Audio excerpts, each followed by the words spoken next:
Okay, so we're picking up on factors, and we're going to talk about how to find factors of a number if you have a product and you need to know what its factors are.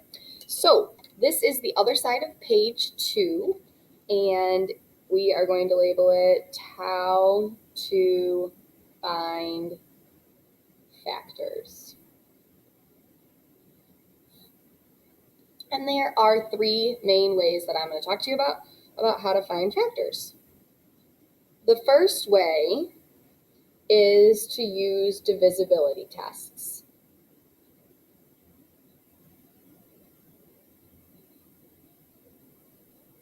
So if we think about, like over here, the factors of 10, we could divide 10 by any of these factors and we would get a whole number answer with no remainder.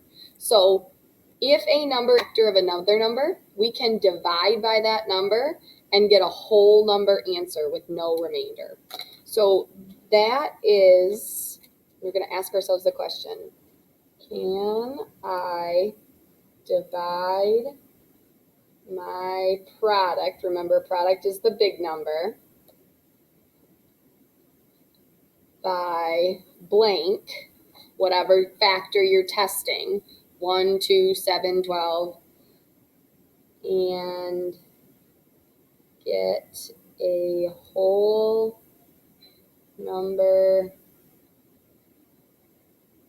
answer with no remainder. If the answer, we'll put that in quotes because it's like we're saying it. If the answer is yes, I can do that, then whatever blank was is a factor, and so is the answer. If I say no, I can't do that, then whatever number I tested is not a factor.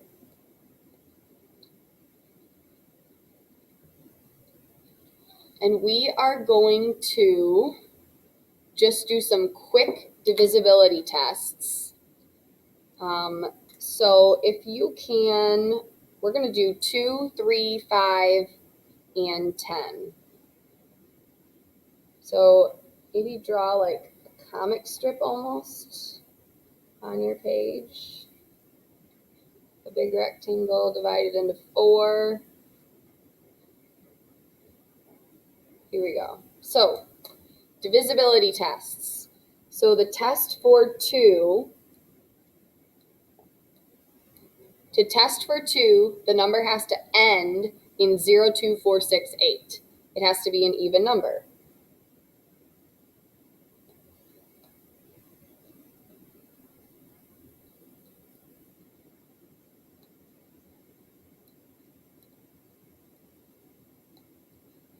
Okay, so if it ends in one of those numbers, then 2 is a factor. Test for 3. This one gets a little hairy. So I add up the digits in the number that I'm investigating. So let's say I want to know if 123 is a fact. If 123 has 3 as a factor. So I'm going to have that in my thought bubble. 123? Because this is easier to show you with an example. Okay, so I add the digits. In this case, it's going to be 1 plus 2 plus 3 equals 6. If 3 is a factor of that sum, then 3 is a factor of that number.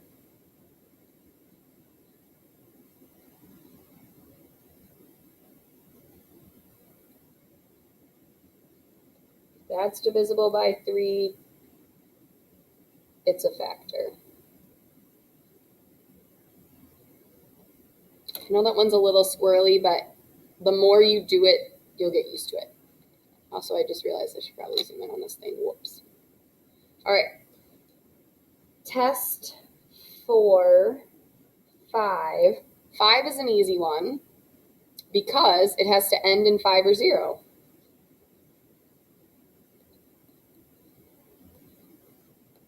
So do you remember when you were learning your multiplication facts and you probably learned that anything times 5 is going to end with 5 or end with 0? So now you're taking that knowledge and you're flipping it on its head and you're using it the other way. And last one, we have the test for 10. And numbers are divisible by 10 if they end with 0. If it ends with 0, 10 is a factor. So that is one way to find which numbers are factors of another number, is use the divisibility tests. There we go. Okay, so that is one way to find factors.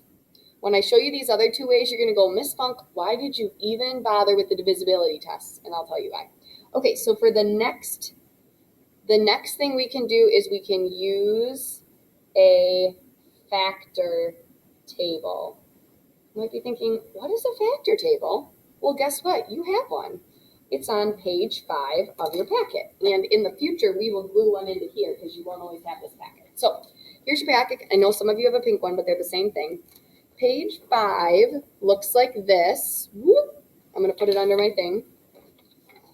Actually, I'm going to use the pink one because I wrote on that one before. All right, here's page 5. And I want you to label that this is a factor table.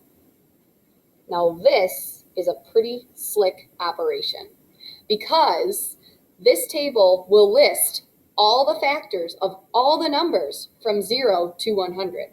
So one thing you should know is that every number has 1 in itself as a factor.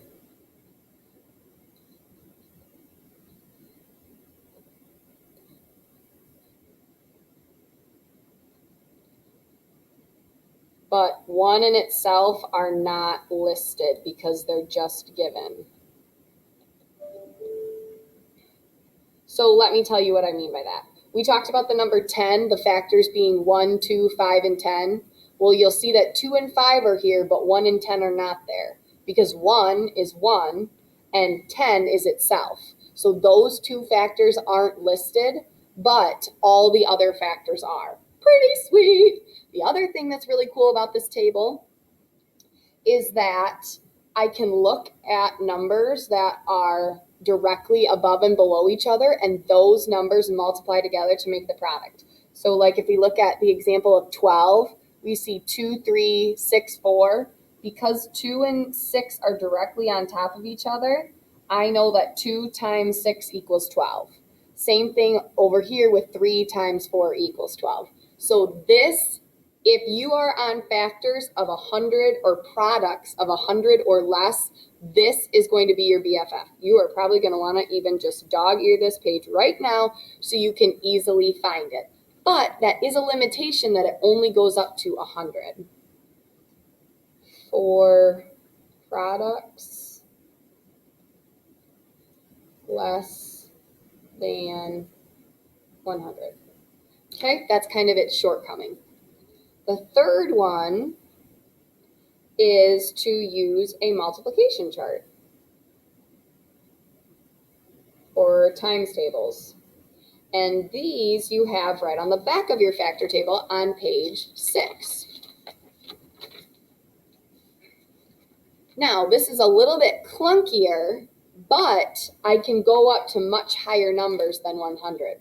So let's say I want to know the factors of 130. 130 is too big to be on my factor table. So I'm going to go down. First of all, I know 1's a factor because every number has 1 as a factor.